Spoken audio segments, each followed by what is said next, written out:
What did the presidential address not speak about? What did the presidential address hide from the people of India?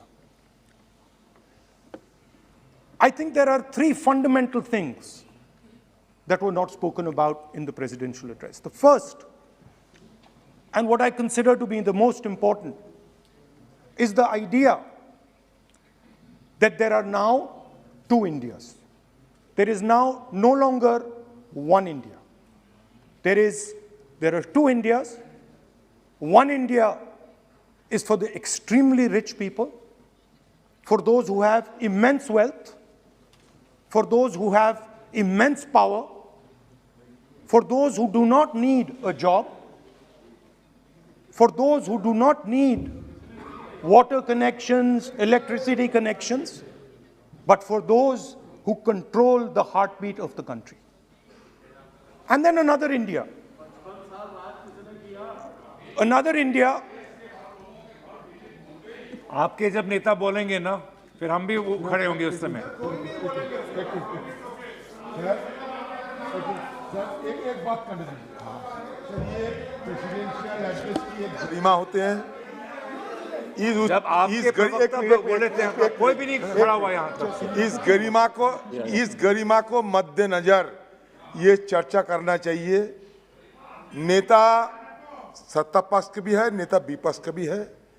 हमारे नेता भी बोल रहे हैं, समय हमें दिया गया, इस सूची में हम बोल रहे हैं। अगर आप ये चाहें कि हमारे नेता को बोलने में बाधा डाले जाए तो मौका हमारे भी आएंगे। आपको नेता जब यहाँ बोलने उठेंगे, हम भी इस तरह की बाधा डालेंगे। ये आपको समझा रहे हैं, चेतावनी दे रहे हैं। ऐसा नहीं, हम लोग डरे हुए नहीं है, हम अपना बात रखना चाहते हैं, अधिकार है हमारा। प्लीज नो प्लीज बैठिए, बोलने सभी अध्यक्ष महोदय। And for my friends in the government, I want to make it clear that the spirit of what I'm saying is not one of criticism. The spirit with which I speak is one of discomfort with the state of our country. And the spirit with which I speak is one where I am worried about what is happening to the country. So you must not take it as a criticism. Take it as a citizen of the country who is concerned about what is going on. धन्यवाद। तो दो हिंदुस्तान बन रहे हैं, एक अमीरों का हिंदुस्तान और दूसरा गरीबों का हिंदुस्तान। और इन दो हिंदुस्तानों के बीच में खाई बढ़ती जा रही है। आपने अभी देखा होगा, अभी दो स्पीकर्स ने बात की, मगर आपने ये नहीं कहा कि रोजगार ढूंढने के लिए उत्तर प्रदेश में, बिहार में रेलवे की नौकरी के लिए वहां पे युवाओं ने क्या किया और क्या हुआ, इसके बारे में आपने नहीं बोला। गरीब हिंदुस्तान के पास आज रोजगार नहीं है। प्रेसिडेंशियल एड्रेस में बेरोजगारी के बारे में एक शब्द नहीं था। और पूरे हिंदुस्तान में आज हिंदुस्तान का युवा रोजगार ढूंढ रहा है। हर स्टेट में, उत्तर प्रदेश, बिहार, सब जगह हिंदुस्तान का युवा एक ही चीज मांग रहा है, रोजगार हमें दे दो। और आपकी सरकार नहीं दे पा रही। आपको मैं आंकड़ा देना चाहता हूं। इस पिछले साल 3 करोड़ युवा रोजगार खोए हैं। आप बात करते हो रोजगार देने की। 2021 में 3 करोड़ युवा रोजगार खोए हैं। 50 साल से सबसे ज्यादा बेरोजगारी आज हिंदुस्तान में है। आपने मेक इन इंडिया की बात की, स्टार्टअप इंडिया की बात की, मगर जो रोजगार हमें हमारे युवाओं को मिलना चाहिए वो नहीं मिला, और जो था वो गायब हो गया। और ये सच्चाई है, और इस सच्चाई को आप भी पहचानते हो, क्योंकि आपने भी अपने भाषणों में रोजगार के बारे में कुछ नहीं कहा। कितना रोजगार पैदा किया गया है, किस प्रकार किया गया है, उसके बारे में आपने नहीं बोला, और आप बोल भी नहीं पाएंगे, क्योंकि अगर आप बोलेंगे तो हिंदुस्तान का युवा आपकी ओर देख के कहेगा कि ये मजाक कर रहे हैं। तो ये स्थिति पैदा कैसे हुई? ये दो हिंदुस्तान पैदा कैसे हुए?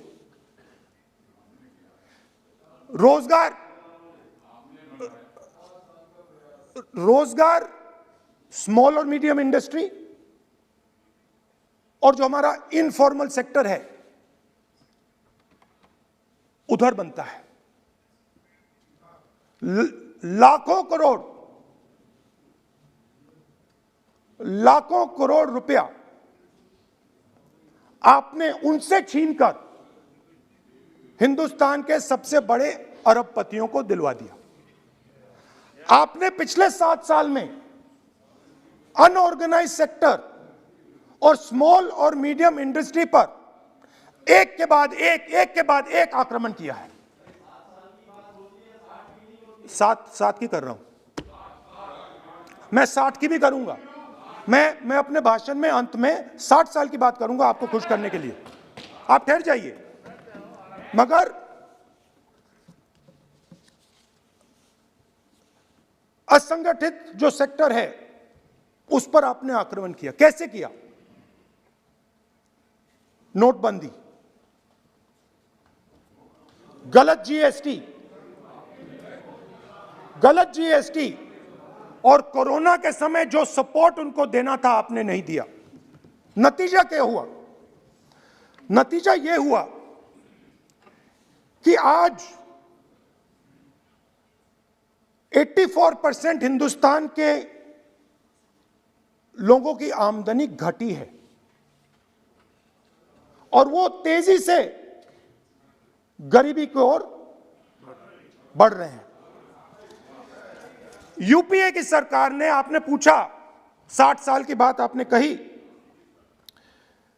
यूपीए की सरकार ने 23 करोड़ लोगों को गरीबी से निकाला था 10 साल में। हमारा आंकड़ा नहीं है, हमारा आंकड़ा नहीं है, हमारा आंकड़ा नहीं है। सब जानते आप हंसिए, हमारा आंकड़ा नहीं है, यह सच्चा आंकड़ा है। 27 करोड़ लोगों को हमने गरीबी से निकाला था और 23 करोड़ लोगों को आपने गरीबी में वापस डाल दिया।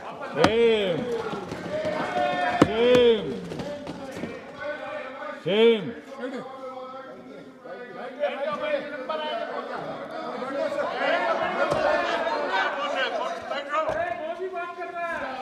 और हो क्या रहा है? फॉर्मल सेक्टर में मोनोपोलीज बन रही हैं। किसी भी आप सेक्टर में देखिए, और सबसे 2 मोनोपोलिस्ट के बारे में थोड़ा सा बोलूंगा। उसको वो कोरोना के समय अलग अलग वेरिएंट्स आते हैं ना, डेल्टा, ओमिक्रॉन, वो AA वेरिएंट है। और वो पूरा का पूरा हिंदुस्तान की जो अर्थव्यवस्था है उसके अंदर फैल रहा है। आपने बात उठाई तो मैं उसके बारे में पहले बोल देता हूं। एक व्यक्ति को,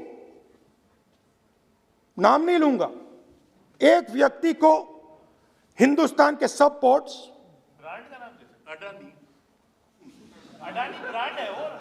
ब्रांड, हिंदुस्तान के सब पोर्ट्स, हिंदुस्तान के सब एयरपोर्ट,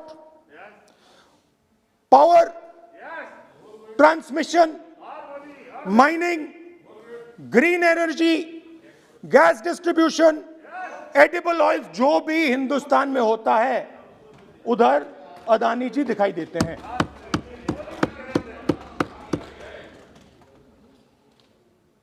और दूसरी side Ambani ji petrochemicals, telecom, retail, e commerce में मोनोपोलियां। तो पूरा का पूरा धन जो है चुने हुए लोगों के हाथ में जा रहा है। और आपने जो असंगठित सेक्टर को खत्म किया, देखिए अगर आप इनफॉर्मल सेक्टर को खत्म कर देते और मैन्युफैक्चरिंग जॉब्स आप क्रिएट कर देते तो फिर इतनी प्रॉब्लम नहीं आती, फिर दो हिंदुस्तान नहीं बनते। मगर आपने क्या किया? आपने असंगठित सेक्टर को खत्म कर दिया। नोटबंदी, जीएसटी, कोरोना, सारे के सारे जो स्मॉल और मीडियम बिजनेसेस उनको आपने बंद कर दिया। बोलने दीजिए, बोलने दीजिए। सारे के सारे जो स्मॉल एंड मीडियम इंडस्ट्री है आपने उसको खत्म कर दिया, नष्ट कर दिया। अगर आप उनकी मदद करते और अगर आप उनकी मदद करते, उनको सपोर्ट देते, तो फिर मैन्युफैक्चरिंग सेक्टर तैयार हो सकता था। मगर जो लोग आपका मैन्युफैक्चरिंग सेक्टर बना सकते थे उनको आपने खत्म कर दिया। तो आज हिंदुस्तान में आप made in India, made in India, made in India की बात करते रहते हो। मेड इन इंडिया हो ही नहीं सकता। आज बात खत्म हो गई है, क्योंकि मेड इन इंडिया वाले हैं कौन? मेड इन इंडिया वाले स्मॉल मीडियम वाले हैं, उनको आपने खत्म कर दिया। मेड इन इंडिया वाले कौन हैं? असंगठित लोग हैं, उनको आपने खत्म कर दिया, हटा दिया, परे कर दिया। मेड इन इंडिया नहीं होने वाला है। अरे भाई, मेड इन इंडिया करने के लिए, मेड इन इंडिया करने के लिए स्मॉल और मीडियम इंडस्ट्री को ही बड़ा करना पड़ेगा। बिना स्मॉल और मीडियम इंडस्ट्री को सपोर्ट दिए मेड इन इंडिया हो ही नहीं सकता है। और अगर आप पूछते हैं तो मैं आपको बताता हूं, मैन्युफैक्चरिंग जॉब्स की अगर हम बात करें तो मेरे पास आंकड़ा है यहां पे। पिछले 5 साल में मैन्युफैक्चरिंग जॉब्स 46% कम हुए हैं। 46% drop in manufacturing jobs in India. Why? Because you have destroyed the unorganized sector. Why? Because you have destroyed MSMEs. That is why you are focusing completely on 5 or 10 people. I don't have a problem with that. I don't have a problem with big industry. Focus on them. But please realize that they cannot produce jobs for you. Small and medium industry is the only people who can produce jobs for you. That is the reality. और हो क्या रहा है? 2 हिंदुस्तान बन रहे हैं। आप यहां पे भाषण देते रहते हो, नया Hindustan, new India, make in India, और कौन से नारे हैं? Startup India. आप ये बोलते रहते हो और देश में बेरोजगारी फैलती जा रही है। और आप ये मत सोचिए कि ये जो गरीब हिंदुस्तान है जिसको आप बना रहे हैं, ये मत सोचिए कि ये चुप बैठा रहेगा। ये मत सोचिए कि ये चुप बैठा रहेगा। ये चुप नहीं बैठा रहेगा। इस हिंदुस्तान को सब कुछ दिख रहा है। इस हिंदुस्तान को दिख रहा है कि आज, सुनिए, इन लोगों को दिख रहा है कि आज, ये आंकड़ा आप सुनिए, ये आपकी सरकार की देन है। ये आंकड़ा अच्छी तरह सुनिए। इस गरीब हिंदुस्तान को दिख रहा है कि आज हिंदुस्तान के 100 सबसे अमीर लोगों के पास हिंदुस्तान के 55 करोड़ लोगों से ज्यादा जायदाद है। बात समझिए। 10 लोगों के पास 40% हिंदुस्तान से ज्यादा धन है। 10 लोगों के पास। यह कैसे हुआ? यह आपने किया, यह नरेंद्र मोदी जी ने किया। और तो मैं आपको एक सुझाव देता हूं, प्रधानमंत्री जी को आपको सुझाव देता हूं, ये जो 2 आप हिंदुस्तान आप बना रहे हैं, इन 2 हिंदुस्तानों को जोड़ने का काम जल्दी से शुरू कीजिए। स्मॉल एंड मीडियम इंडस्ट्रीज की मदद करना शुरू कीजिए। जो हमारे बेरोजगार युवाएं हैं उनकी मदद कीजिए, और ये जो आप पूरा का पूरा धन इन्हीं 5-10 लोगों को दे रहे हो क्योंकि ये आपकी मार्केटिंग करते हैं, आपको टीवी, व्हाट्सएप, फेसबुक पे लगाते हैं, ये काम आप बंद कीजिए, नहीं तो देश का नुकसान होगा। आपका नहीं, देश का नुकसान होगा। तो पहला मेरा सुझाव यह है, नंबर 2 और नंबर 3 भी है, अभी आएगा वो, और वो जो आपने 60 साल की बात कही थी वो नंबर 3 में आएगा। Now, I'd like to speak. There are आप तो now there are two competing visions of this country, which is frankly the main difference between us and them. If you read the Constitution of India, you will find, and many of my colleagues who have not read it should look at it, you will find that India is described as a union of states. India is not described as a nation, it is described as a union of states. What does that mean? That means my brother from Tamil Nadu has to have the same right as my brother from Maharashtra, as my sister from Maharashtra, as my brother from Uttar Pradesh, as my brother from Bihar, as my sister from Manipur, Nagaland, Mizoram. That's what it means. What it means, Jammu Kashmir, of course, Jammu Kashmir. Nagaland, of course. Andaman Nicobar, of course. That is Lakshadweep. Now what is the difference? You have to understand this.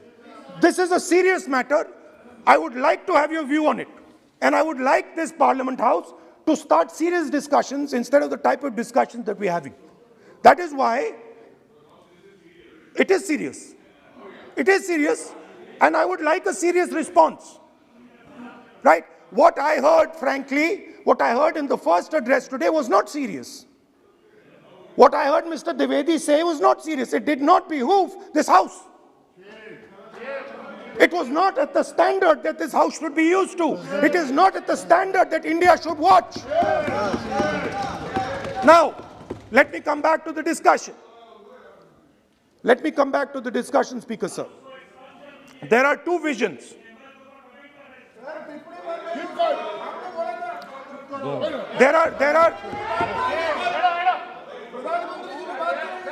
There are two visions of this country. One vision that it is a union of states, meaning it is a negotiation, meaning it is a conversation, meaning I go to my brother in Tamil Nadu and I say, what do you want? And he says, this is what I want. And then he asks me, what do you want? And I say, this is what I want. It is a partnership. It is not a kingdom. Remember that. You will never, ever in your entire life rule over the people of Tamil Nadu. It cannot be done. You will never, ever in your life rule over these other people. Please listen to what I'm saying.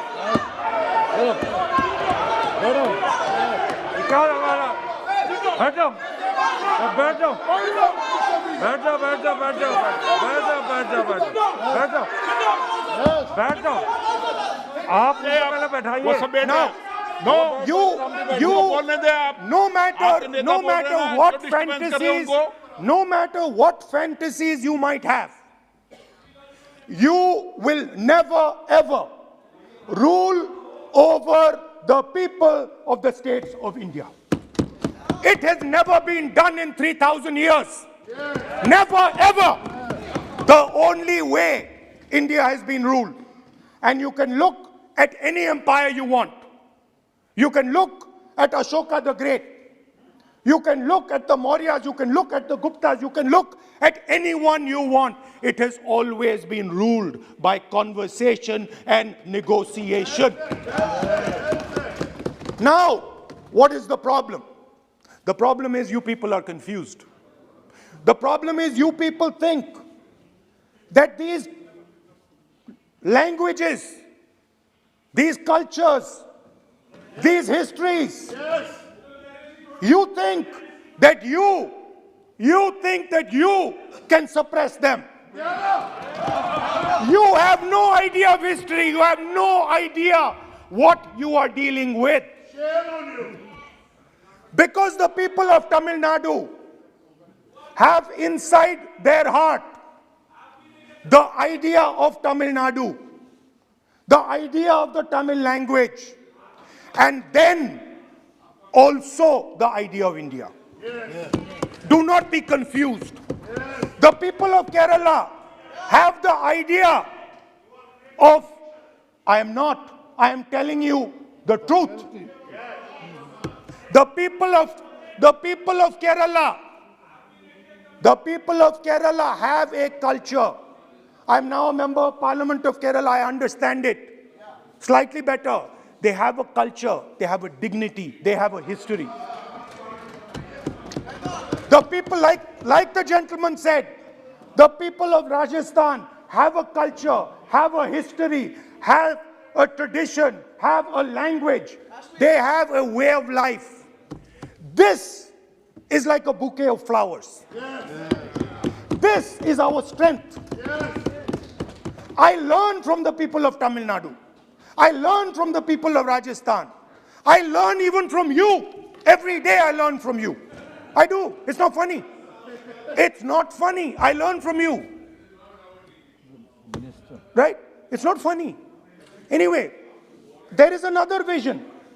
A vision that India can be ruled by a stick from the center. You people have no idea of history. Because every time it has been attempted, that stick has been broken and smashed. Now what is happening as a result of your flawed vision of the country? Two Indias are of course being created. Two Indias are of course being created. Speaker, sir. अध्यक्ष महोदय,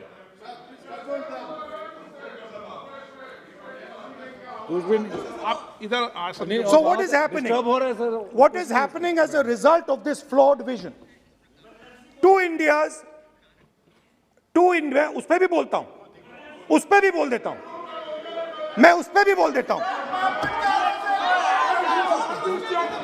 मैं emergency पे भी बोल देता हूं, कोई problem नहीं है, मैं बोलने से नहीं डरता हूं, आप उनका मैं डरता नहीं, मैं बोलने से. आप Anyway, so there are two visions. One is a union of states, union of languages, union of cultures, a bouquet of beautiful flowers that can challenge any power in the world. No power in the world has ever been able to challenge this bouquet of flowers. Now, there is another vision. A centralizing vision, the vision of a king. The idea of a king, which the Congress removed in 1947. We smashed that idea of a king. Now that idea of a king has come back. That there is a king, a Shahin Shah, a ruler of rulers, a master of masters. Now what is happening? Now Speaker sir, what is happening? आप बीच में मत बोलिए. Now Speaker. No, सबको Now Speaker sir, what is happening as a कोई result of disturbance this नहीं हो रहा. flawed vision? What is सामान्य happening हल्का फुल्का चलता है. is that the instruments of the conversation between our states, the instruments of the conversation between our peoples, what we call the institutions of our country, are being attacked and captured by one idea. So, for example, today, the idea of Tamil Nadu is excluded from Indian institutions. They can keep coming to you again and again and again and again and saying, need, need, need, need, need. And you will say, no, get out of here. Right? They do not have a voice in your framework. The farmers of Punjab can stand up and say, we do not agree with these 3 laws. They do not have a voice in your framework. Only the king has the voice. The farmers can sit for 1 year. They can sit for 1 year outside in Corona. They can die, doesn't matter. The king does not agree. You do not listen to anybody. And even all of you, my dear brothers and sisters in the BJP, I saw my Dalit colleague speak today, Paswanji. I saw him. Yes. He knows the history of the Dalits. He knows who has oppressed the Dalits for 3,000 years. And he is speaking with a hesitancy. He is speaking without. I am proud of him. I am proud of this gentleman. He has spoken to me what is in his heart. I am proud of this man. But he is in the wrong party. Don't worry, घबराइए मत.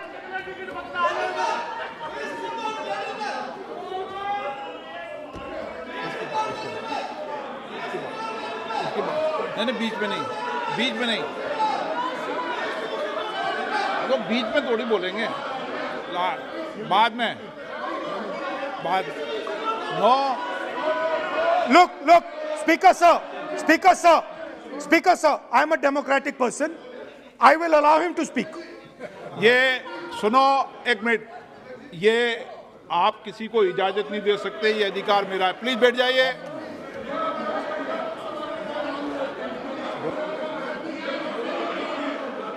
मैं आप वो इजाजत दे सकते हैं क्या आसन को?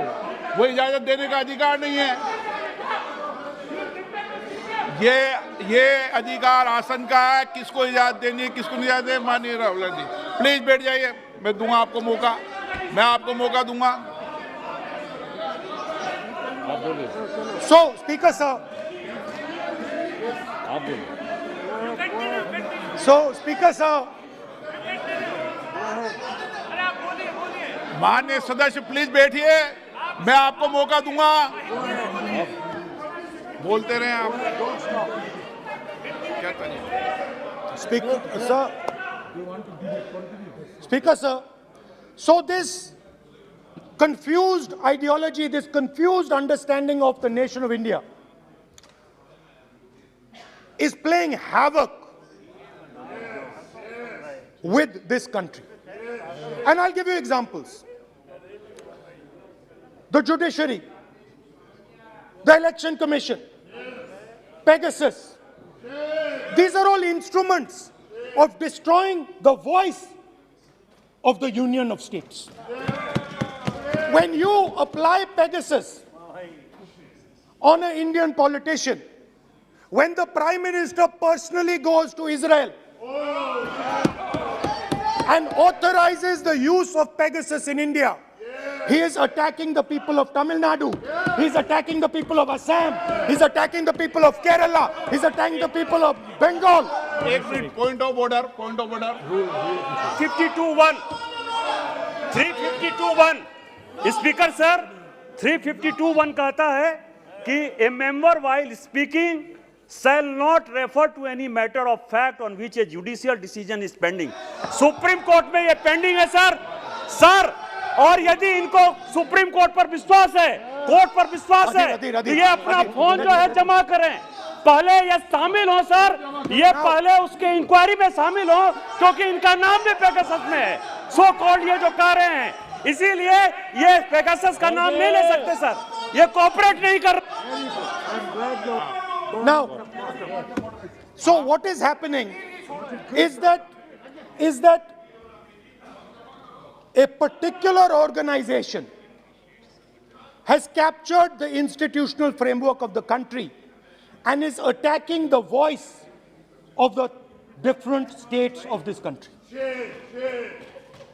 And my fear is that you will get a reaction from that voice. My fear is that this attack that you're carrying out on the institutional framework of this country is going to get a response from the Union of States. And you're fiddling. I understand this. You might not appreciate it, but my great-grandfather spent 15 years in jail building this thing. My grandmother was shot 32 times and my father was blown into bits. So I understand a little bit about what this country is. My blood has been sacrificed, not by me, by my great-grandfather, by my grandmother, by my father for this country. So I understand what it is. And you are fiddling with something very, very dangerous. And I am advising you, stop. Because if you do not stop, you will create a problem. You have already started creating the problem. The problem has already started in the Northeast. The problem has already started in Tamil Nadu. You're not visible. It's not visible to you right now. Jammu Kashmir, which I will speak about, which is my third point. Now, what you're fiddling with is extremely dangerous, and it demonstrates a complete lack of understanding of history. Please, this evening, go back and look at all the empires that have ever ruled India. Look at them carefully. You will find that every single one of them is a union of states. There's not a single empire. There was a reason Ashok used to go and put his pillars everywhere. Because it was a union of states where Ashok, the great king, respected everybody. You are disrespecting everybody. Disrespect me, I don't care. It doesn't matter to me. But you cannot disrespect the people of this country.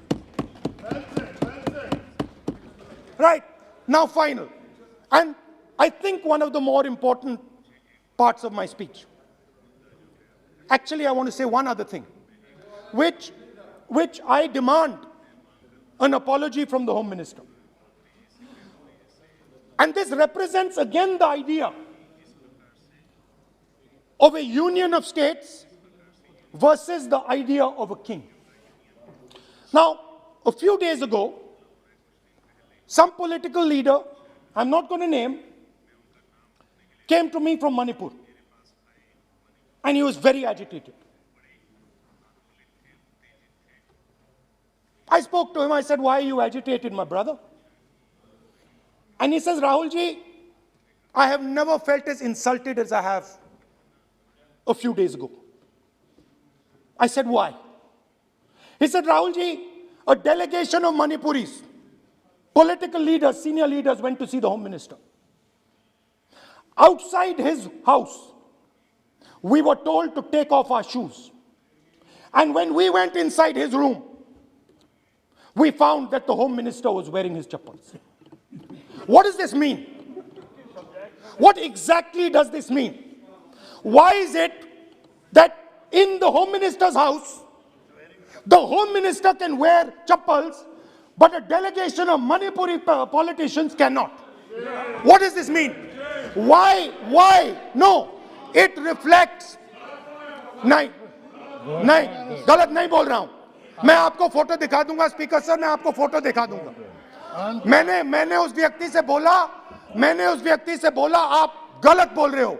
उसने कहा, राहुल जी, मैं आपको photo देता हूं, और photo दी उसने मुझे. This is not the way to deal with the people of India.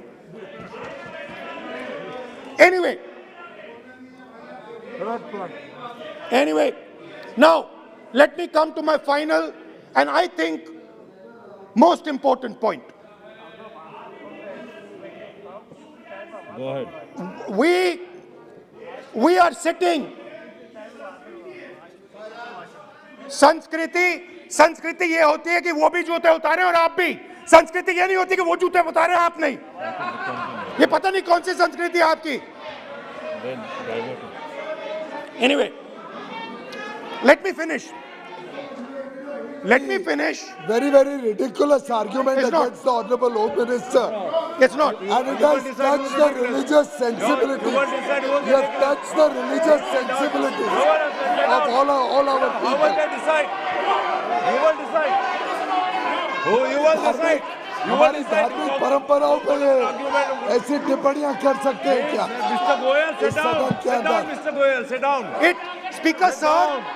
Speaker sir, ये भारत sir. के धर्म के ऊपर अटैक कर रहे हैं, Mr. sit down. भारत की धार्मिक परंपराओं पे अटैक कर रहे हैं और ये हम सबकी धार्मिक परंपराओं के ऊपर आघात मैं है। चेक कर लूंगा।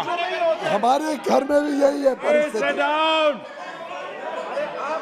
Speaker sir, आप It सब क्यों खड़े हो reflects- जाते हो भाई?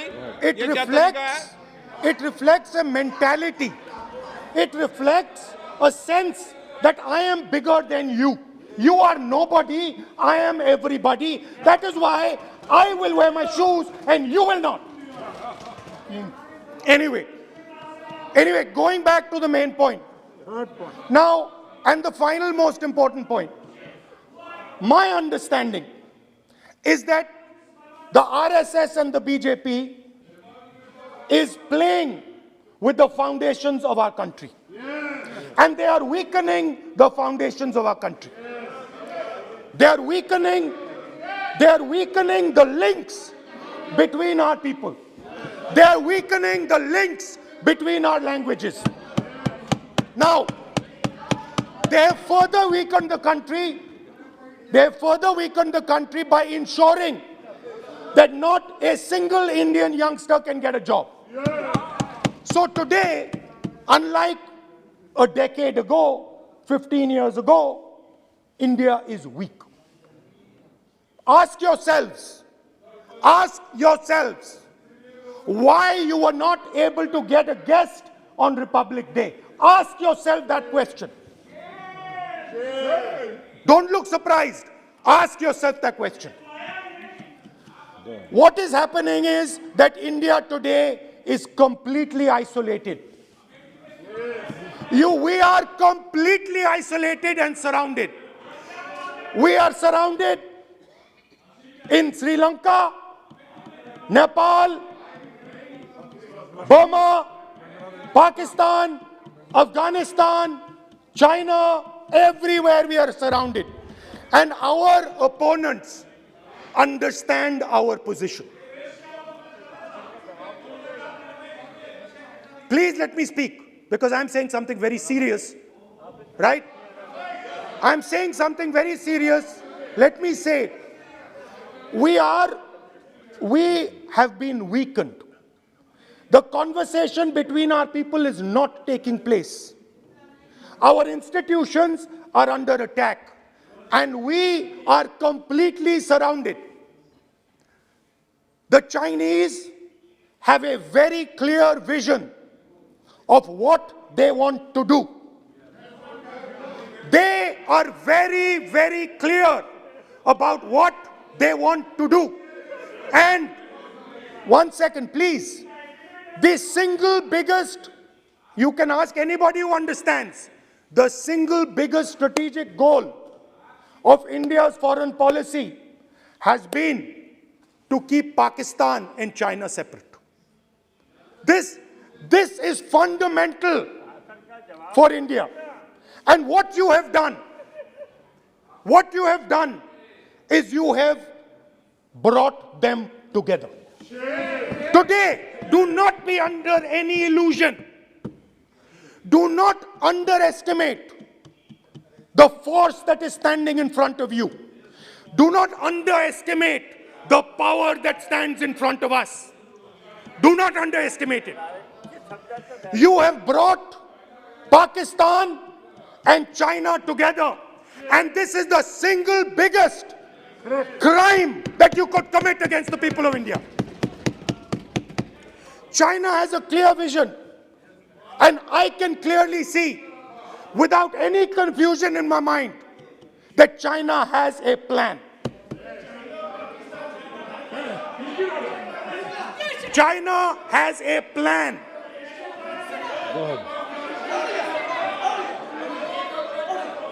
I can see without any doubt that the Chinese, please, we are all nationalists, so let us discuss properly. I can see that China has a clear-cut plan. The foundations of their plan have been put in place in Doklam and in Ladakh. Do not underestimate what we are facing. This is a very, very serious threat to the Indian nation. This is a very, very serious threat to the Indian nation. Wake up. We have made huge strategic mistakes in Jammu and Kashmir.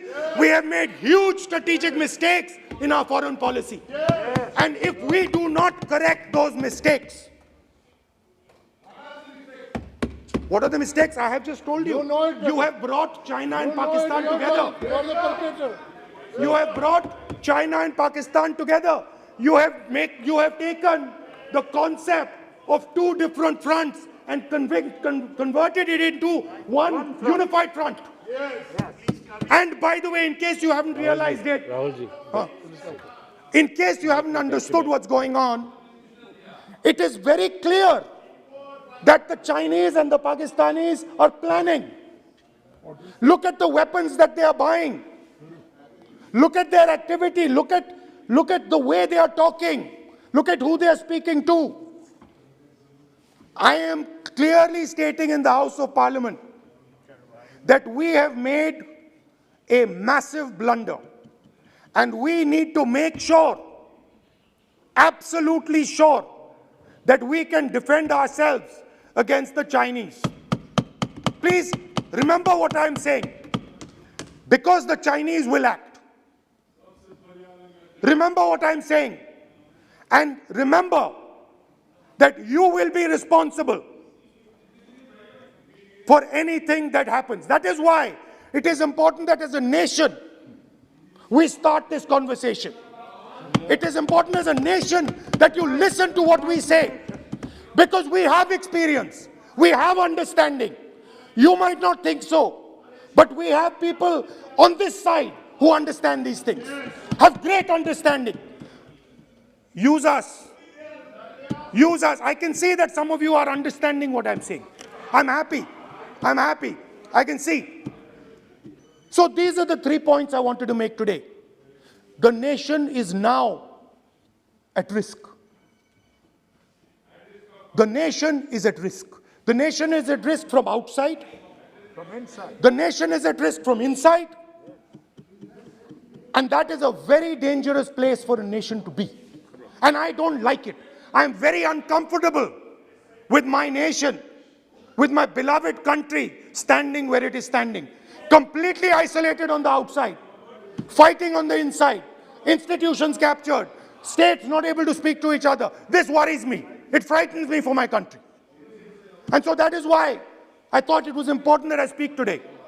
I know that many of you will just rubbish what I'm saying. I understand it. That's what you've been told to do. And I'm happy to let you do it. But remember what I said. You are putting this nation, this wonderful nation and its people at huge risk. Stop. Thank you.